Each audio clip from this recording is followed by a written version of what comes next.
RCL kami ada bersama Anda. Assalamualaikum warahmatullahi wabarakatuh Sobat RCL. Dan juga untuk Anda masyarakat Kabupaten Sukabumi, ketemu lagi bersama kami Lenorin. Dan kali ini kita tengah berkunjung ke salah satu desa, yang mana ini desanya ada di ujung Sukabumi bagian utara ya. Tapi di sini pemandangannya sangat indah sekali karena dekat dengan tempat wisata juga. Kita ada di Desa Purbawati, Kecamatan Sukabumi, Kabupaten Sukabumi, dan sebelah kanan juga sudah ada Bapak Kepala Desanya, ada Bapak Riyad. Assalamualaikum Bapak. Waalaikumsalam warahmatullahi wabarakatuh. Oke Bapak, sehat Bapak ya? Alhamdulillah ya, luar biasa. Ini Bapak ini yang paling welcome sekali terhadap kita dan juga terhadap keterbukaan informasi, tentunya informasi yang ada di Desa Purbawati itu sendiri. Nah Bapak, izin mohon maaf Pak mengganggu. Dan sekarang kan lagi santernya isu-isu kebersihan ya Pak ya, apalagi Gubernur Jawa Barat sendiri menekankan kebersihan. Bahkan juga sempat viral di beberapa sosial media. Kebersihan itu paling disorot sekarang ya Pak. Nah, menanggapi hal tersebut Pak, bagaimana sih di Desa Purbawati sendiri? Apakah memang ada program-program khusus untuk menindaklanjuti misalnya himbauan dan arahan baik dari gubernur ataupun juga dari bupati terkait dengan kebersihan lingkungan yang ada di wilayah Bapak? Ya, terima kasih sebelumnya. Betul apa yang disampaikan. Memang kami sangat konsen terhadap lingkungan itu sendiri karena Desa Purbawati ada di wilayah paling utara, bahkan sebagai penyangga bagi desa ataupun kecamatan yang lainnya. Di bawah kaki Gunung Gede, yang mana ada Taman Nasional dan juga ada PTPN ya. Yang mana di wilayah kami betul ada salah satu tempat wisata, destinasi wisata Pondok Halimun, yang mana tentunya ada nilai plus dan juga ada nilai minusnya. Salah satunya adalah permasalahan lingkungan itu adalah mengenai sampah. Kami dalam hal ini memang mengakui dari sisi kekurangan baik itu sarpras ataupun SDM yang ada. Bahkan ini pun menjadi keluhan dari warga yang mempertanyakan dampak daripada lingkungan itu, salah satunya permasalahan sampah. Kami sudah menyampaikan bahkan kemarin juga dengan pihak DLH mengenai permasalahan yang dihadapi oleh kami. Pertama, kekurangan TPS TPS ya. Kemudian armada yang datang ke wilayah kami awalnya hanya satu kali dalam sepekan. Sementara kalau melihat medan ataupun wilayah lumayan juga cukup luas. TPS kurang, armada pengangkutan juga kurang. Tapi kemarin ada solusi, alhamdulillah dari pemerintahan, ditambah jadwal pengangkutannya. Jadwal pengangkutannya yang asalnya satu kali dalam satu pekan menjadi dua kali ya. Yaitu setiap hari Rabu dan setiap hari Kamis. Berarti memang setelah ditelisik, karena memang ini menjadi salah satu pusat wisata juga, otomatis kan kebersihan lingkungannya harus dijaga. Seperti tadi dijelaskan oleh Pak Kades sendiri bahwa ada kendalanya yaitu karena jumlah TPS kurang, lalu juga dari segi pengangkutannya juga sedikit terhambat. Mungkin ini juga karena armada yang ada di Kabupaten Sukabumi ya Pak ya, mohon izin. Karena Kabupaten Sukabumi ini sangat luas dan mungkin juga semua tempat juga membutuhkan hal yang sama gitu ya, ketika memang sekarang sampah menjadi suatu prioritas yang paling utama. Dan alhamdulillah juga ya sudah ada solusinya, ternyata sudah diangkut 2 kali ya, dari hari Rabu dan Jumat. Dan hari Kamis. Rabu Kamis ya, sekarang 2 hari. Wah, ini merupakan satu solusi yang baik juga ya Pak. Dari Pak Kades sendiri ada kasih Pak sosialisasi yang diarahkan kepada tingkat masyarakat, terutama tingkat RW ataupun RT dalam kebersihan lingkungan ini? Bahkan kami mengedukasi ya ke warga dan mensosialisasikan juga bagaimana kondisi real. Pemerintahan juga ada keterbatasannya. Ada keterbatasannya. Tadi salah satunya adalah armada. Menurut informasi bahwa armada Kabupaten Sukabumi itu khususnya Dinas Lingkungan Hidup hanya memiliki 54 armada kalau tidak salah ya, dari total 47 kecamatan. Jadi otomatis mungkin kalau melihat sisi kebutuhan dengan jumlah armada yang ada, seperti itu kondisinya. Tapi alhamdulillah ada perhatian khusus dari DLH yang minimal meminimalisir permasalahan sampah itu yang asalnya 1 kali menjadi 2 kali dalam 1 pekan. Kemudian juga kami mengedukasi ke warga dalam hal ini, sebelum dibuang ke TPS dikumpulkan masing-masing terlebih dahulu di depan rumahnya. Kami kerjasama kolaborasi dengan pihak kepemudaan dan juga Karang Taruna, begitupun RT RW di wilayah masing-masing. Alhamdulillah juga ini ada 2 solusi mungkinnya yang kami kerjakan di sini untuk meminimalisir masalah sampah tadi. Karena di daerah Perbawati khususnya adalah menjadi daerah pertanian, ya pertanian dan juga wisata.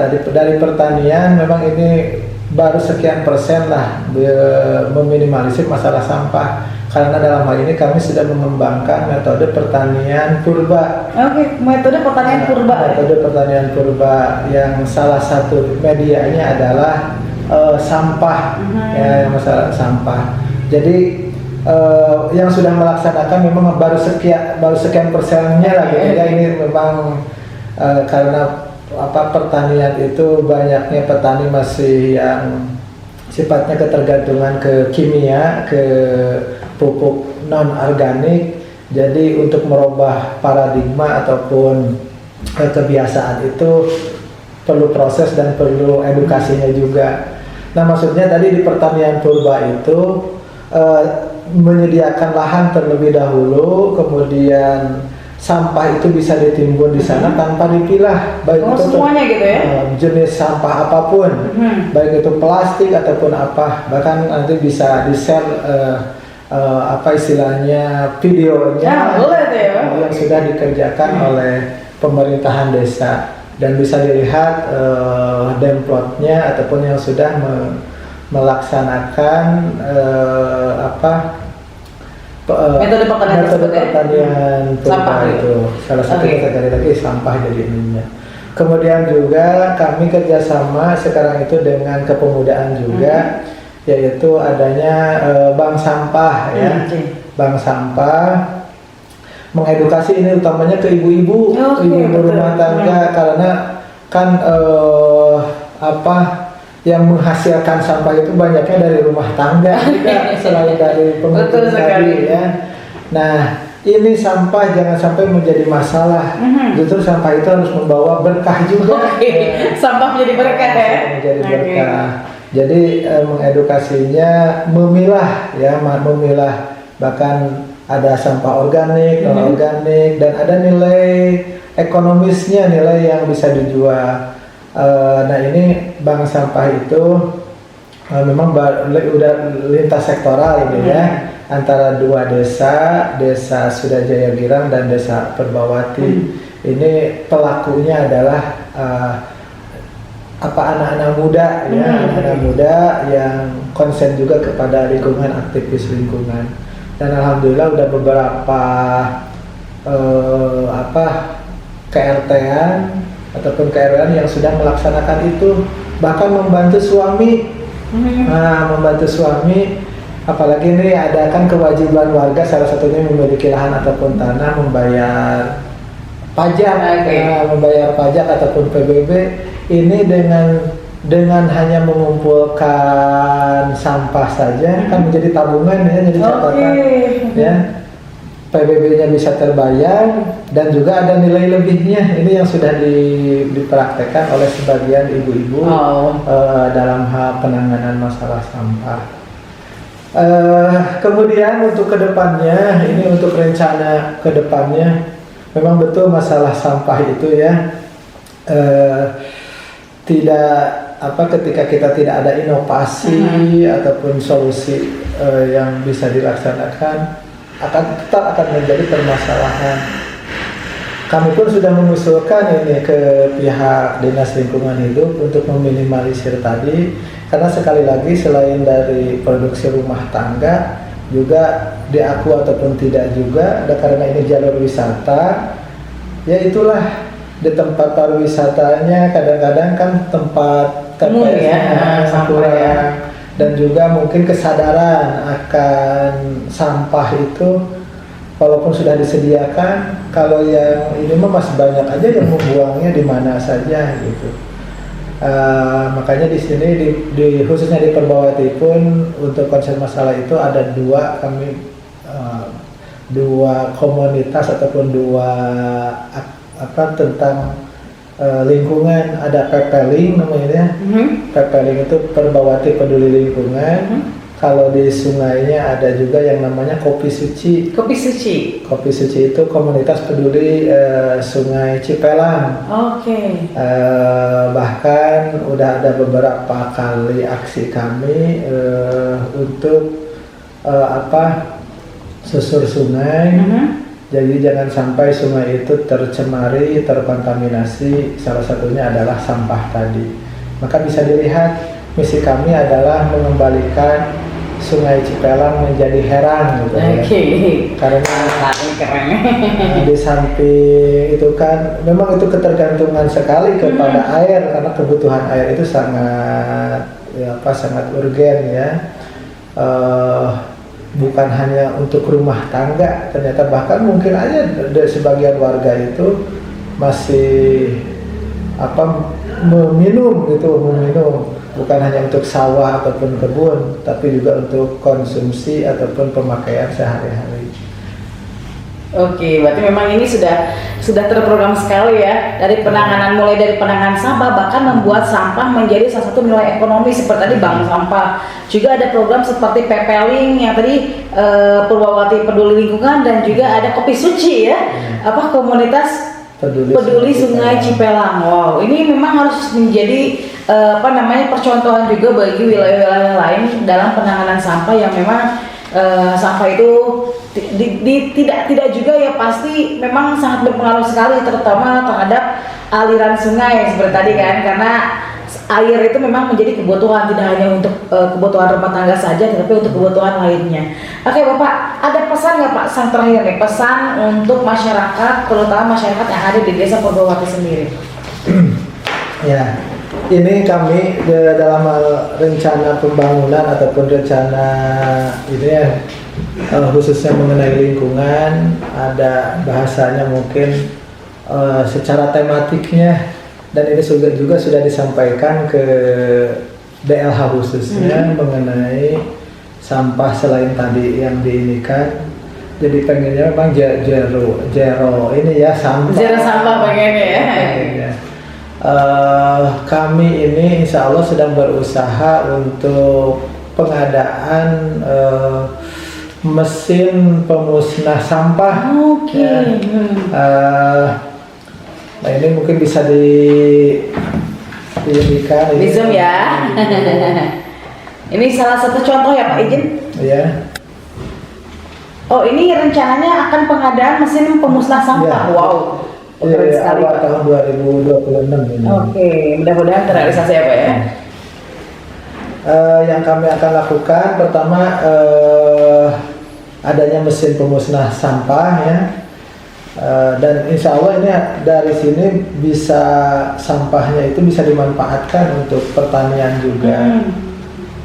Kemudian juga tadi karena daerah kami masih tidak semuanya terjangkau oleh armada pengangkutan yang difasilitasi oleh Pemda ataupun oleh kabupaten, kami pun sedang berusaha untuk mengedukasi, dan ini sudah dilakukan memang oleh pemuda, oleh remaja di masing-masing lingkungan. Jadi yang tidak bisa dimasuki armada itu mereka mendatangi rumah-rumah yang ada di wilayah pakai gerobak ataupun pakai, kalau cator belum punya ya, cator belum boleh, jadi masih pakai gerobak dikumpulkan dan kemudian dibuang ke TPS. Kami pun mengaturkan terima kasih nih kepada masyarakat yang sudah timbul kesadarannya akan masalah sampah ini. yang biasanya di selokan ataupun di tempat-tempat umum masih membuang secara itu, tapi dengan adanya sosialisasi, edukasi dan juga langsung pemuda lah utamanya yang pepeling dan tadi kopi suci turun ke wilayah bisa meminimalisir permasalahan sampah di wilayah kami. Oke, luar biasa sekali lagi. Mudah-mudahan juga ini Pak menjadi salah satu acuan juga Pak bagi warga desa juga, karena kebersihan itu kan yang pertama sebagian dari iman juga. Yang kedua, kalau misalnya lingkungan bersih yang pasti kesehatan juga kan Pak ya. Jadi kesehatan kita juga terjaga, lingkungan asri, bahkan juga menghirup udara juga bukan udara sampah tapi udara hijau, karena desa Perbawati ini penuh dengan pohon-pohon yang hijau. Oke Bapak, sekali lagi terima kasih Bapak atas waktunya. Mudah-mudahan program menjaga kebersihan lingkungan yang telah dicanangkan ataupun juga yang akan dilaksanakan oleh program desa Perbawati ini bisa berjalan lancar dan juga tetap semangat untuk menjaga kebersihannya Pak. Tetap lebih bersemangat lagi untuk memberikan sosialisasi kepada masyarakat. Itu dia sahabat RCL, bincang kita tadi dengan Bapak Kepala Desa Perbawati, Kecamatan Sukabumi, Kabupaten Sukabumi, terkait dengan sampah yang meresahkan. Ternyata di sini ada solusinya. Kami dengerin, pamit. Assalamualaikum warahmatullahi wabarakatuh.